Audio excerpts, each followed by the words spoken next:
In addition to video games, Classic Game Room has many other interests, including 1980s comic books. We have Masters of the Universe, Mask, Thundercats, Transformers, the almighty G.I. Joe, and let's take a look at a more obscure one, Air Raiders. The power is in the air. The 1980s were a pretty exciting time to be a kid because it seemed like there were dozens of various science fiction and action-based toy lines being released with action figures and cool devices and machines.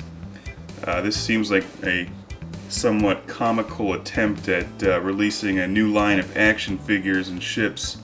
And they made a comic book out of this one. I don't believe there was actually a cartoon show on television like there was with G.I. Joe and the Transformers and He-Man, but let's take a look at the Air Raiders comic book and give a review of this in case you want to go out and pick up Air Raiders and maybe some toys to play with in case you're bored at work.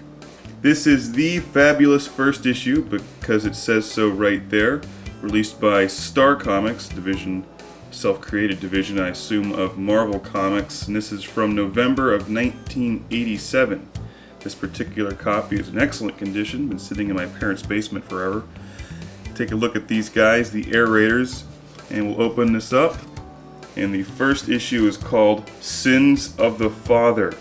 And this is actually pretty good 1980s style artwork. The pages are somewhat flimsy, but what you got in a lot of comics back then was fairly desaturated colors.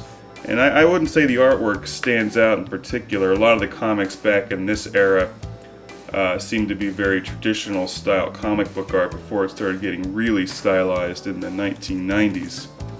Take a look here at some of the details in Air Raiders.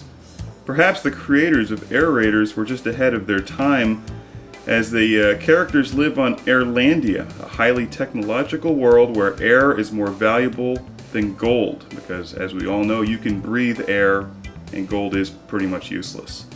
And on Airlandia, this valuable commodity is controlled by the evil ruler Aerozar and his Tyrants of the Wind. I like that about Air Raiders. They use air in pretty much everything that they can. Everything is some sort of derivative of air, hawks, wind. The only opposition to these oppressors is the heroic band of rebels known as the Air Raiders. And here's the bad guys. And you can tell they're bad because they look bad. You can see they're oppressing the masses here. And he says, "We need air to live, free air for free men." Apparently the women don't need air. Air Raiders is a very interesting concept, and one that, in my opinion, was doomed from the beginning. It's a combination of this Middle Ages kind of oppression of the masses and the serfs working the land, and some science fiction fantasy future. Here in the market day of the Airlandian village of Sakbar, we have some guy named General Kronax oppressing the masses, and he's got little air tubes into his suit. Presumably he has air because he's one of the military elite. These are kind of a nice nod to the suits in Dune, of course. This guy over here is Rock, spelled with 2 K's because it's cooler. So Rock and these freedom fighters, the Air Raiders, ride the wind in their little spaceships that you're supposed to run out and buy as toys. I like that they always give these spaceships names. Let's see, what are these things called here? I think these are Hawkwinds, if I'm not mistaken.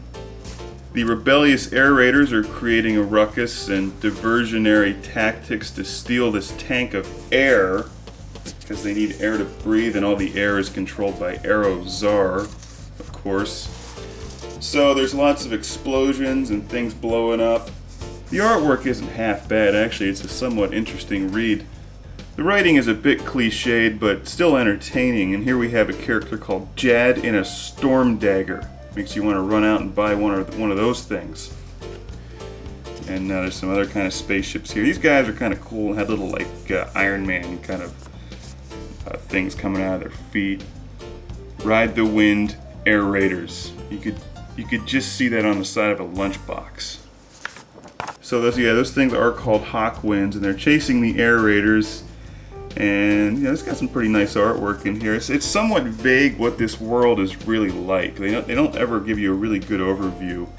In this vague world, they fly into the petrified cloud forest. They have petrified clouds. Interesting. In fact, I like how they make up some words in here. Let's go right back to the beginning real quick here before we move on and take a look at this one of my favorites. Air burgers cooked just right. These people have found a way to grill air. That's tremendous. Moving on. Okay. So the Air Raiders have their own illegal forest. They're like Robin Hood of Airlandia. That's right. Gotta keeping all these air names straight is challenging for this review.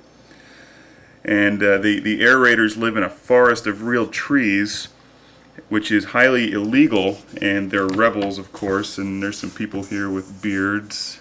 Now, it's a little unclear at times what's going on here, because I think they spent more time trying to name all the spaceships so that you'd run out and buy them, but this guy here is Aerozar, who's sort of like the Emperor, and that's Sunder, who would be like Darth Vader. You know, he's not quite in charge, but he's still a bad guy. And Sunder is going to lead his troops with General Kronax or whatever, and they're going to go after the Air Raiders, who are busy dispensing air to the civilian population being oppressed by the ruling class.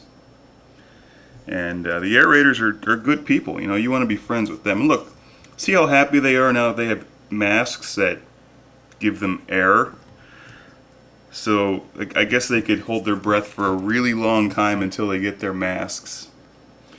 And there's things flying and lots of pointing and shouting and moving. It's actually not a bad comic book when you get down to it. The whole line of toys seemed pretty stupid though. And Sunder lands and there's a confrontation, and here we have an advertisement for slot racers. Awesome. Okay, so nice shot there, good artwork, I like that one. And this guy's got Viking horns, that's Sunder. And if you're going to be a bad guy, you may as well wear Viking horns. Fighting, guns being pointed at people's heads, that's Rock. He gets captured by the bad guys and General whatever, Sunder. Turns out here that there's a twist in the plot that you'll never see coming. When we last saw each other, I swore I would see you dead to protect your family's honor. Today I keep that vow. Air Lancer, remove my son's breather. Rock is Sunder's son. Wow. I've never seen that in any science fiction before. But Rock is a pretty badass guy, and apparently he's like the Bruce Lee of Air Raiders, because he just makes short work of all of these bad guys and escapes without really breaking a sweat. Some kind of an apple cart here, that's interesting. And oh look, it's rolling and they're gonna get smashed by the apple cart. Even though it's the future, maybe. Not a bad comic book, and one that you might want to find if you're a collector of 1980s pop culture comics and video games. And that's the Classic Game Room review of Air Raiders #1. Check it out. You'll be probably the only person you know that has this, except for me.